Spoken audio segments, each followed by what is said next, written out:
दोस्तों नमस्कार। आज महिला पर्यवेक्षक परीक्षा के लिए हम विभिन्न विषयों पर कुछ प्रश्नों पर बात करने वाले हैं। शाला पूर्व शिक्षा का मुख्य उद्देश्य क्या है? शारीरिक विकास, मानसिक विकास, सामाजिक विकास, सभी का समग्र विकास। सही जवाब है सभी का समग्र विकास। शाला पूर्व शिक्षा में सबसे महत्वपूर्ण तत्व क्या है? खेल, पाठ्यक्रम, परीक्षा, शिक्षक का ज्ञान। सही जवाब है खेल। शाला पूर्व शिक्षा में स्वतंत्रता का क्या अर्थ है? बच्चों को बिना किसी दिशा निर्देश की छोड़ देना, बच्चों को खुद से निर्णय लेने का अवसर देना, बच्चों को नासमझ छोड़ देना, बच्चों को अन्य बच्चों से अलग रखना। सही जवाब है बच्चों को खुद से निर्णय लेने का अवसर देना।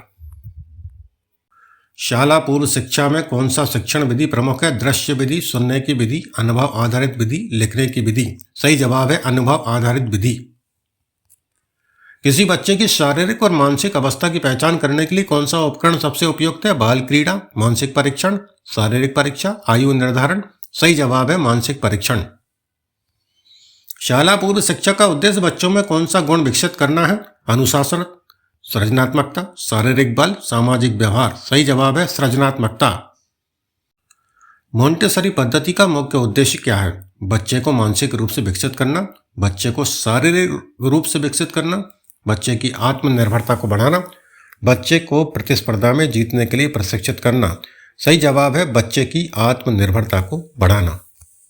शाला पूर्व शिक्षा में बालकों के लिए खेलों का महत्व क्या है? बच्चों को थकाने के लिए, बच्चों को आराम देने के लिए, बच्चों के शारीरिक, मानसिक और सामाजिक विकास के लिए, बच्चों को सिर्फ मनोरंजन देने के लिए। सही जवाब है बच्चों के शारीरिक, मानसिक और सामाजिक विकास के लिए। पियाजे की शाला पूर्व शिक्षा में क्या भूमिका है? बच्चों के शारीरिक विकास पर ध्यान केंद्रित करना, बच्चों के मानसिक विकास को समझना, बच्चों के लिए परीक्षा प्रणाली विकसित करना, बच्चों के सामाजिक व्यवहार को नियंत्रित करना। सही जवाब है बच्चों के मानसिक विकास को समझना। शाला पूर्व शिक्षा में शिक्षक की भूमिका क्या है? केवल पाठ्यक्रम का पालन करना, बच्चों के लिए अनुशासन बनाए रखना, बच्चों के बीच प्रतिस्पर्धा को बढ़ावा देना, बच्चों के विकास में मार्गदर्शन और सहयोग प्रदान करना। सही जवाब है बच्चों के विकास में मार्गदर्शन और सहयोग प्रदान करना। फ्रायड के अनुसार शाला पूर्व शिक्षा में बच्चों के विकास में सबसे महत्वपूर्ण क्या है? शारीरिक विकास, मानसिक विकास, सामाजिक विकास, आत्मसंयम। सही जवाब है मानसिक विकास। शाला पूर्व शिक्षा में शिक्षक शिष्य संवाद का महत्व क्यों है? बच्चों को अनुशासन सिखाने के लिए, बच्चों को ज्ञान और समझ प्रदान करने के लिए, बच्चों को केवल खेल क्रीड़ा में व्यस्त रखने के लिए, बच्चों की भावनाओं को दबाने के लिए। सही जवाब है बच्चों को ज्ञान और समझ प्रदान करने के लिए। शाला पूर्व शिक्षा में बच्चों की स्वाभाविक जिज्ञासा को कैसे बढ़ावा दिया जा सकता है? बच्चों को अनावश्यक निर्देश देना, बच्चों को खुला वातावरण और संसाधन उपलब्ध कराना, बच्चों को सख्ती से नियंत्रित करना, बच्चों को लगातार प्रतियोगिता में भाग लेने के लिए प्रेरित करना। सही जवाब है बच्चों को खुला वातावरण और संसाधन उपलब्ध कराना। शाला पूर्व शिक्षा में वर्ग शिक्षा का उद्देश्य क्या है? बच्चों को पाठ्यक्रम के अनुसार शिक्षा देना, बच्चों को समूह में काम करने के लिए प्रेरित करना, बच्चों की शारीरिक ताकत को बढ़ाना, बच्चों के आंतरिक गुणों को दबाना। सही जवाब है बच्चों को समूह में काम करने के लिए प्रेरित करना। किस पद्धति में बच्चों को शिक्षा दी जाती है जो उनकी स्वाभाविक इच्छा और रुचियों पर आधारित होती है?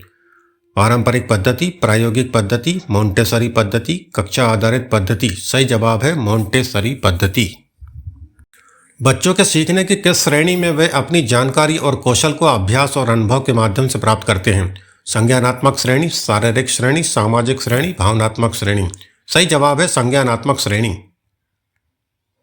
बच्चों के सीखने के किस स्तर पर वे बाहरी दुनिया से अपने अनुभवों को जोड़ते हैं और समझने की क्षमता विकसित करते हैं? प्राथमिक स्तर, मध्य स्तर, उच्च स्तर, प्रारंभिक स्तर। सही जवाब है प्रारंभिक स्तर। बच्चों के सीखने में भावनात्मक श्रेणी का महत्व किस कारण से है? यह बच्चों की शारीरिक गतिविधियों को नियंत्रित करता है, यह बच्चों की भावनाओं, आत्मसंवेदनशीलता और रिश्तों को विकसित करता है, यह बच्चों की मानसिक क्षमताओं को बढ़ाता है, यह बच्चों को खेलने के लिए प्रेरित करता है। सही जवाब है यह बच्चों की भावनाओं, आत्मसंवेदनशीलता और रिश्तों को विकसित करता है। बच्चों के सीखने की किस श्रेणी में वे अन्य बच्चों के साथ संवाद और सहयोग करते हुए सामाजिक कौशल विकसित करते हैं? संज्ञानात्मक श्रेणी, शारीरिक श्रेणी, सामाजिक श्रेणी, शैक्षिक श्रेणी। सही जवाब है सामाजिक श्रेणी। संज्ञानात्मक सीखने के स्तर पर बच्चों को किस प्रकार की गतिविधियों में भागीदारी करनी चाहिए? शारीरिक खेल, मानसिक खेल और पहेलियां, केवल पुस्तकें पढ़ना, केवल रचनात्मक कार्य। सही जवाब है मानसिक खेल और पहेलियां। शारीरिक श्रेणी में बच्चों के सीखने का क्या उद्देश्य होता है? बच्चों के भावनात्मक विकास को बढ़ावा देना, बच्चों को शारीरिक कौशल और सहनशीलता सिखाना, बच्चों को मानसिक चुनौतियों का सामना करना, बच्चों को समाज में प्रवेश कराना। सही जवाब है बच्चों को शारीरिक कौशल और सहनशीलता सिखाना। किस स्तर पर बच्चों को सामाजिक समस्याओं और रिश्तों को समझने और उनका समाधान खोजने के लिए प्रेरित किया जाता है? प्रारंभिक स्तर, उच्च स्तर, मध्य स्तर, संज्ञानात्मक स्तर। सही जवाब है मध्य स्तर। शारीरिक और मानसिक विकास के लिए बच्चों को किस प्रकार की गतिविधियां करनी चाहिए? केवल मानसिक गतिविधियां, केवल शारीरिक गतिविधियां, दोनों, शारीरिक और मानसिक गतिविधियां, कोई गतिविधि नहीं।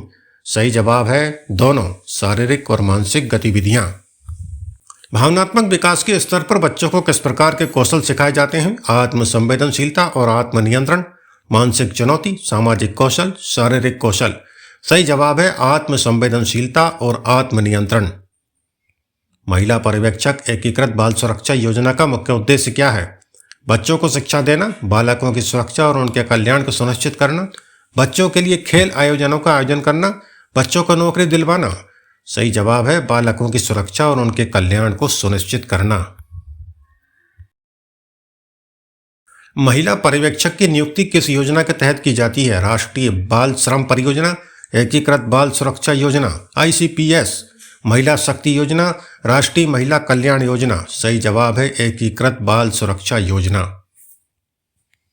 महिला पर्यवेक्षक को किस कार्य के लिए जिम्मेदार ठहराया जाता है? बच्चों की शिक्षा का स्तर बढ़ाना, बालकों की सुरक्षा की निगरानी करना, बालकों को रोजगार प्रदान करना, बच्चों के लिए खेलों का आयोजन करना। सही जवाब है बालकों की सुरक्षा की निगरानी करना। एकीकृत बाल सुरक्षा योजना किस मंत्रालय द्वारा चलाई जाती है? महिला और बाल विकास मंत्रालय, शिक्षा मंत्रालय, श्रम मंत्रालय, स्वास्थ्य और परिवार कल्याण मंत्रालय। सही जवाब है महिला और बाल विकास मंत्रालय। महिला पर्यवेक्षक के कार्यों में से कौन सा कार्य नहीं आता है? बालकों के मामलों की निगरानी, बालकों को रोजगार दिलवाना, बालकों के लिए संरक्षण की व्यवस्था करना, बालकों के मानसिक और शारीरिक कल्याण की निगरानी करना। सही जवाब है बालकों को रोजगार दिलवाना। एकीकृत बाल सुरक्षा योजना ICPS की शुरुआत कब की गई थी? 2005, 2007, 2010, 2012। सही जवाब है 2007। महिला पर्यवेक्षक का कार्य कौन सा है? बालकों के लिए आर्थिक सहायता देना, बच्चों के मामलों की जांच और रिपोर्ट तैयार करना, बच्चों को शिक्षा देना, बच्चों के लिए खेल सामग्री उपलब्ध कराना। सही जवाब है बच्चों के मामलों की जांच और रिपोर्ट तैयार करना।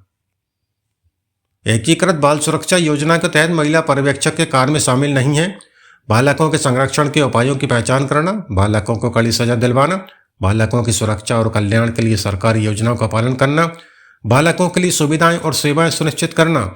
सही जवाब है बालकों को कड़ी सजा दिलवाना।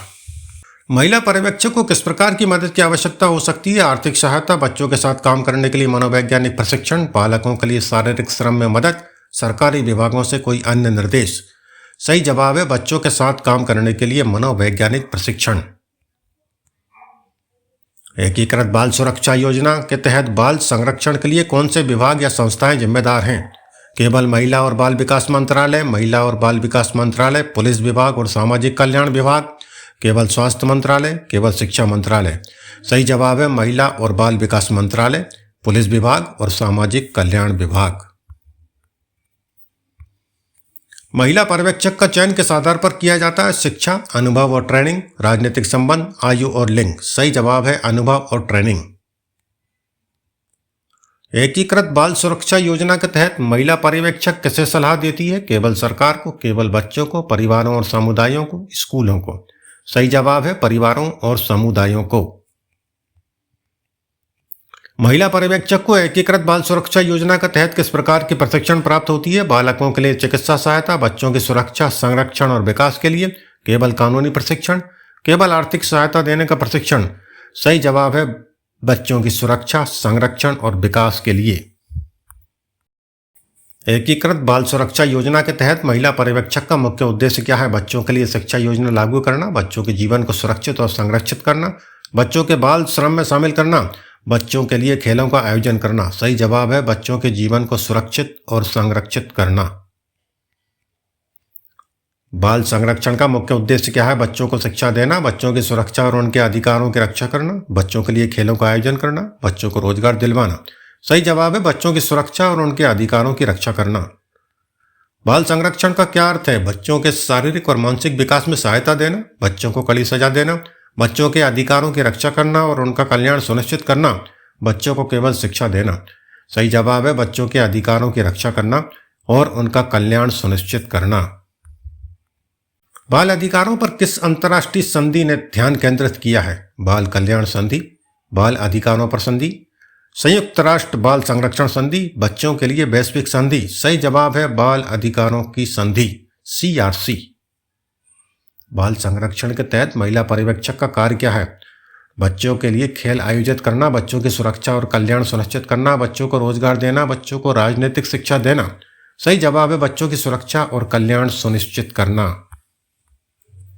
बाल श्रम और शोषण से संबंधित बाल अधिकारों का उल्लंघन क्या कहलाता है? बाल कल्याण, बाल शोषण, बाल शिक्षा, बाल विकास। सही जवाब है बाल शोषण। बच्चों के शोषण और उनकी सुरक्षा से संबंधित कानूनों की जिम्मेदारी किसकी होती है? केवल सरकार, परिवार और समाज, महिला पर्यवेक्षक और अन्य संबंधित अधिकारी, केवल विद्यालय। सही जवाब है महिला पर्यवेक्षक और अन्य संबंधित अधिकारी। बाल संरक्षण का उद्देश्य बच्चों के लिए किस प्रकार का वातावरण बनाता है? एक सुरक्षित और विकासात्मक वातावरण, एक आर्थिक रूप से मजबूत वातावरण, एक मानसिक रूप से कठिन वातावरण, एक शारीरिक रूप से कठिन वातावरण। सही जवाब है एक सुरक्षित और विकासात्मक वातावरण। भारत में बाल संरक्षण के तहत महिला पर्यवेक्षक का प्रमुख कार्य क्या है? बच्चों के लिए स्वास्थ्य सेवाएं सुनिश्चित करना, बच्चों की शिक्षा को बढ़ावा देना, बच्चों की सुरक्षा और कल्याण की निगरानी करना, बच्चों के लिए खेल आयोजित करना। सही जवाब है बच्चों की सुरक्षा और कल्याण की निगरानी करना। बाल संरक्षण के तहत महिला पर्यवेक्षक को किस समस्या का समाधान करना होता है? बच्चों की शारीरिक और मानसिक समस्याएं, बच्चों की आपातकालीन जरूरतों की पहचान, बच्चों के लिए सुरक्षा के उपायों का लागू करना, उपरोक्त सभी। सही जवाब है उपरोक्त सभी। बाल संरक्षण की अवधारणा में मूलभूत अधिकारों में कौन सा अधिकार शामिल है? बच्चों का रोजगार प्राप्त करना, बच्चों का शोषण और हिंसा से मुक्त रहना, बच्चों को शारीरिक सजा देना, बच्चों का राजनीतिक कार्यों में भाग लेना। सही जवाब है बच्चों का शोषण और हिंसा से मुक्त रहना। सृजनात्मकता का अर्थ क्या है? किसी समस्या का समाधान जल्दी ढूंढना, नए और अनोखे विचारों या समाधानों का उत्पन्न करना, केवल कला में उत्कृष्टता हासिल करना, अन्य लोगों के विचारों का पालन करना। सही जवाब है नए और अनोखे विचारों या समाधानों का उत्पन्न करना। बच्चों में सृजनात्मकता और सौंदर्य बोध को बढ़ाने के लिए किसे प्रोत्साहित किया जाना चाहिए? बच्चों को हमेशा निर्देश देना, बच्चों को स्वतंत्र रूप से सोचने और प्रयोग करने का अवसर देना, बच्चों को केवल खेलों में भाग लेने के लिए प्रेरित करना, बच्चों को केवल किताबों तक सीमित रखना। सही जवाब है बच्चों को स्वतंत्र रूप से सोचने और प्रयोग करने का अवसर देना। सौंदर्य बोध का क्या महत्व है? यह केवल दृश्य कला से संबंधित है, यह किसी वस्तु या परिदृश्य की सुंदरता और उसके प्रभाव को समझने की क्षमता है, यह केवल संगीत से संबंधित है, यह केवल बाहरी रूप से संबंधित है। सही जवाब है यह किसी वस्तु या परिदृश्य की सुंदरता और उसके प्रभाव को समझने की क्षमता है। बच्चों में सृजनात्मकता और सौंदर्य बोध के विकास में किसका योगदान महत्वपूर्ण होता है? शिक्षा के पारंपरिक तरीके, अभिभावकों और शिक्षकों की प्रोत्साहनपूर्ण भूमिका, बच्चों का अकेले रहना, केवल तकनीकी शिक्षा। सही जवाब है अभिभावकों और शिक्षकों की प्रोत्साहनपूर्ण भूमिका। किस प्रकार की गतिविधियां बच्चों में सृजनात्मकता को प्रोत्साहित करती हैं? संरचित और व्यवस्थित गतिविधियां, स्वतंत्र कला और शिल्प गतिविधियां, केवल खेलकूद, केवल किताबों का अध्ययन। सही जवाब है स्वतंत्र कला और शिल्प गतिविधियां। सृजनात्मकता और सौंदर्य बोध को बच्चों में किस आयु वर्ग में सबसे अधिक विकसित किया जा सकता है? 3 से 5 वर्ष, 6 से 10 वर्ष, 11 से 15 वर्ष, 16 से 18 वर्ष। सही जवाब है 3 से 5 वर्ष। सृजनात्मकता को बच्चों में विकसित करने के लिए सबसे प्रभावी तरीका क्या है? बच्चों को अधिक से अधिक अभ्यास कराना, बच्चों को जिज्ञासु और आविष्कारक बनने के लिए प्रोत्साहित करना, बच्चों को केवल किताबों का अध्ययन कराना, बच्चों को केवल व्यवहारिक शिक्षा देना। सही जवाब है बच्चों को जिज्ञासु और आविष्कारक बनने के लिए प्रोत्साहित करना। सौंदर्य बोध बच्चों के किस मानसिक और भावनात्मक विकास से जुड़ा है? शारीरिक विकास, मानसिक और सामाजिक विकास, केवल मानसिक विकास, केवल भावनात्मक विकास? सही जवाब है मानसिक और सामाजिक विकास। सृजनात्मकता का विकास करने में किस कला रूप का महत्वपूर्ण योगदान रहता है? दृश्य कला जैसे चित्रकला, मूर्ति कला, केवल संगीत, केवल नृत्य, केवल लेखन? सही जवाब है दृश्य कला जैसे चित्रकला और मूर्ति कला। बच्चों के सौंदर्य बोध के विकास के लिए किस प्रकार के अनुभवों को महत्व देना चाहिए? केवल एक ही प्रकार के अनुभव, विभिन्न प्रकार के अनुभव जो बच्चों को सौंदर्य और कला से जुड़ने का अवसर दें, केवल शैक्षिक अनुभव, केवल खेल से संबंधित अनुभव? सही जवाब है विभिन्न प्रकार के अनुभव जो बच्चों को सौंदर्य और कला से जुड़ने का अवसर दें। सृजनात्मकता के विकास में किसका योगदान महत्वपूर्ण है? बच्चों को हर समय निर्देशित करना, बच्चों को अपनी सोच और कल्पना का प्रयोग करने का अवसर देना, बच्चों को हमेशा शांत रहने की सलाह देना, बच्चों को केवल अनुशासन सिखाना? सही जवाब है बच्चों को अपनी सोच और कल्पना का उपयोग करने का अवसर देना। तो दोस्तों, आज हमने महिला पर्यवेक्षक परीक्षा 2025 के लिए विभिन्न विषयों पर 60 महत्वपूर्ण प्रश्नों के बारे में बातचीत की, जो कि निश्चित ही आपको परीक्षा में अत्यधिक महत्वपूर्ण साबित होंगे। नमस्कार।